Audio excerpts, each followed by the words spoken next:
ऋषभ मुस्कुराते हुए बोला, बड़ी जल्दी भूल गई। चलो याद दिला देता हूँ। तुमने देव को धोखा दिया है। उसने तुमसे मना किया था कि मौली को तुम उसका सच नहीं बताओगी, लेकिन तुमने क्या किया? तुमने झूठ बोलकर मौली को अपने पास बुलाया और फिर माँ के सहारे से उसे सारा सच बता दिया। तारा हैरान से ऋषभ को देखती रह गई। तुम्हें ये सब कैसे पता? ऋषभ हंस पड़ा। किसी के कहने की जरूरत ही क्या है? तुम्हें क्या लगता है कि सिर्फ तुम्हारे पास ही दिमाग है? चलो बता ही देता हूँ। दरअसल देव मुझे सारी कहानी पहले ही बता चुका है, और यह भी कि उसने तुम्हें मौली को सच ना बताने की कसम खिलाई थी। कल रात माँ ने बताया कि कैसे तुमने बीमार होने का नाटक कर मौली को यहाँ घर पर बुलाया था, और फिर तुमने ही माँ को देव के लिए मौली का नाम सुझाया। मौली ने भी बताया था मुझे कि कैसे माँ ने उसे देव की शादी ना होने के बारे में बताया, और फिर तुमने उससे यह बात कबूल भी की कि वो सारी प्लानिंग तुम्हारी थी। पता नहीं ये बात कैसे मेरे दिमाग से निकल गई थी, पर अब सब याद आ गया है मुझे। यह सारा रायता तुम्हारा ही फैलाया हुआ है। अब तुम खुद ही सोच लो कि देव को जब पता चलेगा कि मौली के सामने उसका सच यूं ही सामने नहीं आया, बल्कि तुम्हारी पूरी प्लानिंग से आया है, तो क्या होगा? यह सुनकर तारा परेशान हो गई। लेकिन तुमने भी तो झूठ बोला है ना देव और मंजीत से? ऋषभ, हाँ, मेरा झूठ तो इतना बड़ा नहीं है, और ना ही मैं देव के इतना क्लोज हूँ जितना कि तुम। सोचो क्या गुजरेगी उस पर जब तुम्हारी सच्चाई सामने आएगी। तारा हड़बड़ाते हुए बोली, तुम मुझे ब्लैकमेल कर रहे हो? ऋषभ, हाँ, लग तो यही रहा है। तारा, मेरा इरादा गलत नहीं था, मैं बस उन दोनों को मिलाना चाहती थी। ऋषभ, अच्छा, और मेरा इरादा गलत था? मैं यहाँ लूटपाट करने आया था? मैं भी तो यही चाहता था कि वह दोनों इस मौके पर यहाँ नहीं हैं, और जब तक वो यहाँ आएंगे तब तक मैं उनका सारा काम खत्म कर दूँ, जिससे वो आराम से रह सकें। पर तुम्हारे दिमाग में सीधी बात आती ही कहाँ है? देव को अगर तुमने मेरा सच बताया तो फिर मैं भी तुम्हारा सच बता दूंगा। तारा, ठीक है, तुम मेरा सच छुपाओ और मैं तुम्हारा छुपाती हूँ। ऋषभ, ओह, बड़ी मेहरबानी है आपकी, लेकिन तुम्हें नहीं लगता कि तुम मुझे बेवकूफ़ समझती हो? तारा, मतलब? ऋषभ, इसका मतलब यह है कि ऐसे सौदा नहीं होगा, क्योंकि मेरा सच तो 2 दिन बाद देव को पता चल ही जाएगा, लेकिन तुम्हारा क्या होगा? मेरा झूठ तो छोटा सा है, पर तुम्हारा तो कितना बड़ा है, ऐसे आसानी से नहीं जाने दूंगा। तारा घबराते हुए बोली, प्लीज़ ऋषभ, देव को अभी कुछ मत बताना। एक बार उसकी शादी हो जाने दो, उसके बाद बोल देना। मैं अभी कोई रिस्क नहीं लेना चाहती। क्या पता देव का दिमाग फिर घूम जाए और वह शादी से इनकार कर दे। मैंने बहुत कोशिश की है कबीर का सपना पूरा करने की, इसलिए प्लीज़ अभी अपना मुंह बंद ही रखना। ऋषभ सोचते हुए बोला, मैं तुम्हारी बात क्यों मानूं? तारा, क्योंकि तुम दोस्त हो देव के, और जानते हो कि देव और मौली एक दूसरे से कितना प्यार करते हैं। तुम उन्हें अलग क्यों करना चाहोगे? ऋषभ, अच्छा, अब मैं दोस्त हो गया। पहले तो मैं उनका दुश्मन था, जबरदस्ती तुम लोगों के बीच आ रहा था, है ना? तारा परेशान सी ऋषभ को देख रही थी कि यह उसकी मजबूरी का फ़ायदा ज़रूर उठाएगा। वो तो मैंने गुस्से में ऐसे ही बोल दिया था। तुम दिल पर नहीं लगाओ वह बात। मुझे बस अपने दोस्तों की चिंता है, इसलिए तुम पर भरोसा नहीं कर पा रही थी। ऋषभ, तो अब तुम्हारी राज को छुपाने की मुझे क्या कीमत मिलेगी? मतलब मेरा क्या फ़ायदा होगा तुम्हें बचाकर? तारा, तुम दोस्तों से सौदा करते हो? ऋषभ, नहीं, मैं तो तुमसे सौदा कर रहा हूँ, और हम दोनों तो दोस्त हैं ही नहीं। तारा, साफ साफ बोलो, क्या कहना चाहते हो? ऋषभ, हाँ, अब की ना समझदार वाली बात। तुमने मुझसे काफ़ी कुछ सीखा है, तो यह भी पता होगा कि जब देव मंजीत मेरे चंगुल में फंसे थे तो मैंने उनसे क्या करवाया था। तारा अनजान बनने की कोशिश करने लगी, नहीं तो मुझे नहीं पता। क्या कहना चाहते हो? ऋषभ, ओह, तो तुम भूल गई। मैं याद दिलाता हूँ। ये तो याद होगा ना कि तुमने उस दिन टेरेस पर भीड़ के सामने मुझसे उठक बैठक लगवाई थी। तारा, तो? ऋषभ, तो वह सजा भी तो तुमने मुझसे ही सीखी थी। शुक्र मनाओ कि इस वक्त यहाँ कोई नहीं है। राज बड़ा है तो सजा भी बड़ी होगी। मेरी 2 शर्त हैं, जिनमें पहली तो यह है कि तुम अभी कान पकड़कर 50 उठक बैठक लगाओगी। तारा हैरानी से, 50? मैं कोई पहलवान थोड़ी हूँ जो 50 उठक बैठक लगा दूंगी। ऋषभ कुछ देर तक सोच कर बोला, ठीक है, 30 ही कर दो। तारा, ये भी बहुत ज़्यादा है, बस 10 ही कर दो ना प्लीज़। ऋषभ, नहीं, इससे ज़रा भी कम नहीं होंगी। तुम जल्दी से शुरू हो जाओ। तारा ने चारों ओर देखा कि आसपास के घरों के टेरेस पर कोई है तो नहीं। जब उसने रास्ता साफ देखा तो उठक बैठक करने लगी। वह अब बुरी तरह हाफ रही थी। ऋषभ, देखा कितनी मेहनत लगती है यह करने में। दोबारा मुझसे मुकाबला मत करना। तारा, अब हो गया तुम्हारा, जाऊं मैं? ऋषभ, ऐसे कैसे?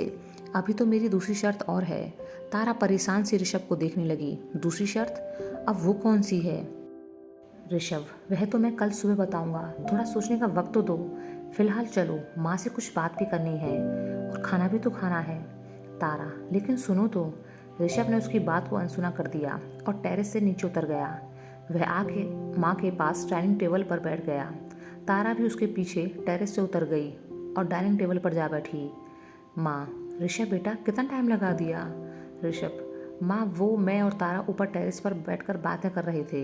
आपको पता है, तारा ने खुद से मुझसे अपने किए की माफ़ी मांगी है।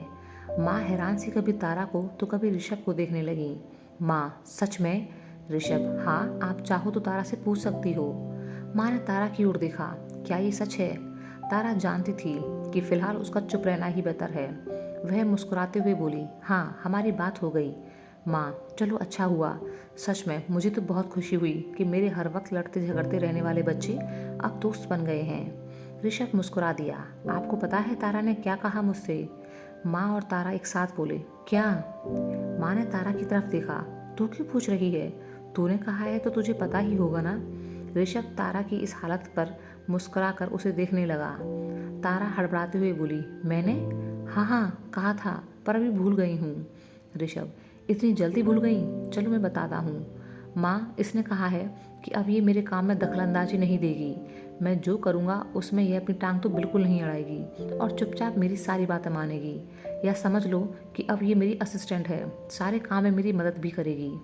माँ ने मुस्कुराते हुए तारा की तरफ देखा। मैं जानती थी कि मेरी बच्ची समझदार है। चलो, अब तुम्हारा झगड़ा खत्म हो गया। कल से दोनों एक साथ काम में जुट जाना। रोहन थोड़ा लेट हो जाएगा तो खाकर आएगा। तीनों ने चुपचाप खाना खाया और अपने कमरे में सोने चले गए। ऋषभ कमरे में आराम से लेटा हुआ था और सोच रहा था कि यह कहीं तूफान से पहले की खामोशी तो नहीं है। ये लड़की इतनी आसानी से हार मानने वालों में से नहीं है। मुझे सावधान रहना होगा, पर उससे पहले इसकी सजा सोचनी है। थोड़ी देर बाद वह उठकर माँ के कमरे की तरफ बढ़ा कि तारा के कमरे से आती उसकी धीमी सी आवाज़ से रुक गया। ऋषभ ने अब रुककर उसकी आवाज़ को ध्यान से सुना तो पाया कि वह परेशान सी बड़बड़ा रही है। तारा, पता नहीं रावण क्या सजा देगा। बुरी फंसी मैं तो। हे भगवान, अब क्या होगा? क्या करूं मैं? कैसे बचूं उससे? ऋषभ यह सुनकर मुस्कुरा दिया। अभी तक मैंने सजा सोची भी नहीं और यह परेशान हो रही है। बेचारी ने बहुत तंग किया है मुझे, अब हिसाब तो बराबर करना ही है। वह माँ के कमरे में जा बैठा। माँ, जानती थी तू आएगा। ऋषभ उनकी गोद में सिर रखकर लेट गया।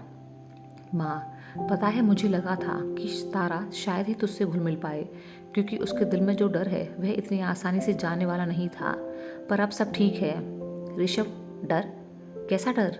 माँ ने उसे बताया जो तारा ने उनसे कल कहा था।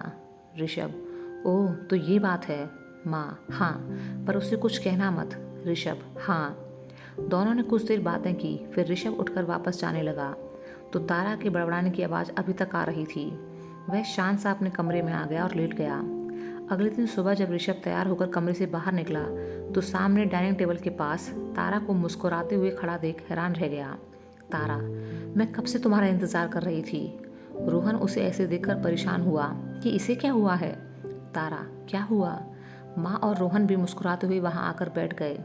तारा, माँ, आपने कहा था ना कि ऋषभ हमारे लिए कितना कुछ करता है, तो आज मैंने बहुत सारी डिश बनाई हैं। ऋषभ ने देखा वहाँ पर सच में बहुत सारा खाना रखा था। तारा, तुम्हें घर का खाना पसंद है ना, तो बैठो। ऋषभ वहाँ आकर बैठ गया। सभी ने मिलकर नाश्ता किया। माँ और रोहन किसी काम से दूसरे कमरे में चले गए। तारा, चलो जल्दी। ऋषभ, कहाँ? तारा, अरे तुमने ही तो कहा था कि मैं तुम्हारे हर काम में मदद करूँगी। अब इतने सारे काम हैं तुम्हें, मेरी मदद की तो ज़रूरत पड़ेगी ना। ऋषभ समझ गया कि ज़रूर इसके दिमाग में कुछ प्लान है। तारा, क्या सोच रहे हो? ऋषभ, वो मुझे रोहन से लिस्ट लेनी है, मैं लेकर आता हूँ। तारा, उसकी कोई ज़रूरत नहीं है, क्योंकि मुझे सब पता है। हाँ, जानती हूँ कि तुम्हें मुझ पर भरोसा नहीं है, इसलिए मैंने रोहन से भी लिस्ट बनवा ली थी, जो साथ लेकर आई हूँ। ऋषभ हैरत में पड़ गया कि पता नहीं क्या सोच कर बैठी है ये।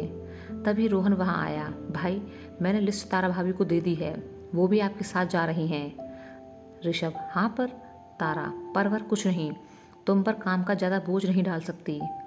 रोहन हैरान सा ऋषभ को देखने लगा। तारा, मैं तुम्हारा बाहर इंतजार कर रही हूँ, जल्दी आना। कहते हुए घर से बाहर निकल गई। उसके जाते ही ऋषभ और रोहन एक दूसरे को देखने लगे। रोहन, भाई हुआ क्या है? ऐसा क्या किया आपने जो भाभी ने हार मान ली? ऋषभ, यही तो मुझे खुद समझ नहीं आ रहा कि यह इतनी आसानी से कैसे हार मान रही है। रोहन, सही कहा, थोड़ा संभल कर रहिएगा। ऋषभ, हाँ चलता हूँ। वह अब बाहर निकल कर आया तो तारा बड़ी बेसब्री से उसका इंतजार कर रही थी। कितना टाइम लगा दिया, चलो भी, कितना सारा काम है। ऋषभ, देखो, मैं सब समझता हूँ कि तुम इतनी नादान नहीं हो। जरूर तुमने कुछ ना कुछ सोचा होगा। मैंने देखा था कि तुम रात में किस तरह परेशान थी, और मैं यह भी जानता हूँ कि तुमने मुझे परेशान करने के लिए कुछ ना कुछ तैयारी कर ही रखी है। तारा यह सुनकर हंसने लगी। तुम मुझसे इतना क्यों डरते हो? यह मेरी दोस्त की शादी का मामला है, इसलिए चुप हूँ। एक बार शादी हो जाने दो, उसके बाद तुम्हारी इस ब्लैकमेलिंग का जवाब जरूर दूंगी। वैसे तुम्हारी 2 शर्तें थी मेरा सच छुपाने के लिए। एक तो तुमने कल ही पूरी करवा ली, दूसरी क्या है? ऋषभ, दूसरी शर्त का मैंने अभी सोचा नहीं है कुछ, वह मैं बाद में वक्त आने पर बता दूंगा। फिलहाल मुझे काम है और मैं जा रहा हूँ, और तुम अपनी शॉपिंग पूरी करो जो कि मौली के लिए करनी है। तारा, क्या हम अलग अलग जा रहे हैं? ऋषभ, हाँ। तारा, कल रात तुमने ही तो कहा था कि मैं तुम्हारी मदद करूं। ऋषभ, हाँ कहा था, पर यह नहीं कहा था कि तुम मेरे साथ जाओगी। तुम अपना काम करो और मुझे अपना करने दो, हम दोनों का हिसाब किताब होता ही रहेगा। तारा, लेकिन इतनी सारी शॉपिंग अकेले कैसे कर पाऊंगी? ऋषभ, यह तुम्हारी परेशानी है, मेरी नहीं। कहते हुए वह आगे बढ़ गया। तारा सोच में पड़ गई। अजीब है यह भी, आज मौका था इसके पास मुझे अच्छे से परेशान करने का, पर इसने मुझे यूं ही जाने दिया। मैं तो पता नहीं क्या क्या प्लानिंग करके बैठी थी। खैर जो भी है, मेरा तो फ़ायदा ही है, लेकिन अब मुझे भी थोड़ा सावधान रहना पड़ेगा। कहीं इसे मेरी किसी हरकत पर गुस्सा आ गया तो यह देव के सामने सच ना बोल दे। मैं कोई रिस्क नहीं लेना चाहती इस मामले में। देव फिर से पीछे नहीं हटना चाहिए। तारा जल्दी से ऋषभ की तरफ बढ़ी। तुम मेरा सच तो नहीं बताओगे ना देव को? ऋषभ मुस्कुराकर, जैसा कि मैं पहले ही कह चुका हूँ कि तुम मुझे परेशान नहीं करो तो मैं भी तुम्हारा राज नहीं खोलूँगा। देखो, सच पता चलेगा या नहीं यह तो तुम्हारे ऊपर है। तारा एक पल को सोचकर बोली, ठीक है, फिर तुम अपने रास्ते और मैं अपने रास्ते। तारा वापस घर की तरफ आ गई और ऋषभ मुस्कुराता हुआ अपने रास्ते चला गया। दोपहर का वक्त था। तारा माँ के पास बैठी हुई थी। माँ, क्या हुआ, शांत क्यों बैठी है? तारा, क्या करूं, इतनी सारी शॉपिंग है, आपकी भी तबीयत कुछ ठीक नहीं है, वरना आप साथ चलती। माँ, तो ऋषभ को बुला लेना। तारा, उसके साथ? उसने तो कहा कि शाम तक अपना काम खत्म करना है, फिर जब वह आएगा तो मुझसे लड़ेगा कि मैंने अपनी शॉपिंग का काम नहीं किया। यह सुनकर माँ हंस पड़ी। तू कब से उसे डरने लगी? तारा मन ही मन सोचने लगी, डरती नहीं हूँ, पर उसे नाराज करने का खतरा भी मोल नहीं ले सकती। कहीं उसने देव से मेरा सच बोल दिया तो? माँ, कोई बात है क्या? तारा, नहीं तो वह तो मैं सोच रही थी कि मैं निकलती हूँ, वापस लौटने में रात हो जाएगी। तारा ने जैसे ही दरवाज़ा खोला तो सामने खड़े इंसान को देखकर हैरान रह गई। तुम यहाँ?